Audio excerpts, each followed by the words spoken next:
നമസ്കാരം. നമ്മളിപ്പോൾ നിൽക്കുന്നത് വയനാട്ടിൽ മാനന്തവാടിക്കടുത്തുള്ള തൃശ്ശിലേരി എന്ന് പറയുന്ന മഹാദേവ ക്ഷേത്രത്തിലാണ്. കേരളത്തിലെ പ്രധാനപ്പെട്ട 108 ശിവക്ഷേത്രങ്ങളിൽ പരശുരാമൻ പ്രതിഷ്ഠിച്ചതാണെന്ന് പറയപ്പെടുന്ന 108 ശിവക്ഷേത്രങ്ങളിൽ ഒരു ക്ഷേത്രമാണ് ഇത്. വയനാട്ടിൽ പരശുരാമൻ പ്രതിഷ്ഠിച്ച ക്ഷേത്രം ഇത് മാത്രമേ ഉള്ളൂ. അല്ലെങ്കിൽ 108 ശിവക്ഷേത്രങ്ങളിൽ പെടുന്ന ഒരു ക്ഷേത്രം വയനാട്ടിൽ ഇത് മാത്രമേ ഉള്ളൂ.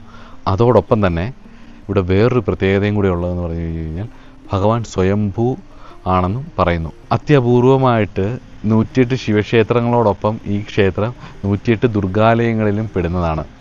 ഇവിടെ ഒരു ജലദുർഗാ പ്രതിഷ്ഠയുണ്ട്. ചുറ്റും വെള്ളം ഇങ്ങനെ ഒഴുകി വരും, നിർത്താതെ ഒരു അരുവി വരും. അരുവിക്ക് നടുവിലായിട്ടാണ് ഭഗവതിയുടെ ക്ഷേത്രം ഉള്ളത്.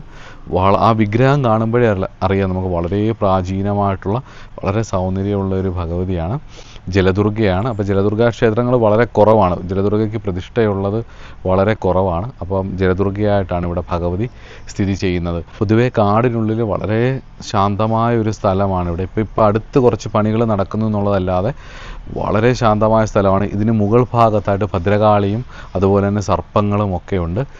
ധ്യാനിക്കാൻ ആഗ്രഹിക്കുന്നവർക്ക്, നിങ്ങൾക്ക് മെഡിറ്റേഷനൊക്കെ ചെയ്യാൻ ആഗ്രഹിക്കുന്നുണ്ടെങ്കിൽ, സ്വസ്ഥമായിട്ട് ഇന്ന് വന്നിരിക്കണം എന്ന് ആഗ്രഹിക്കുന്നുണ്ടെങ്കിൽ, രാവിലെ ഒരു 11 മണിയൊക്കെ ആകുമ്പോൾ അമ്പലം അടയ്ക്കും, 11-11:30 ആകുമ്പോൾ. അത് കഴിഞ്ഞ് കഴിഞ്ഞാൽ ഇവിടെ ഒന്നും ആരും ഉണ്ടാവില്ല. വന്ന് സ്വസ്ഥമായിട്ട് ഇവിടെ വന്നിരുന്ന് ധ്യാനിക്കുകയും പ്രാർത്ഥിക്കുകയും ഒക്കെ ചെയ്യാം.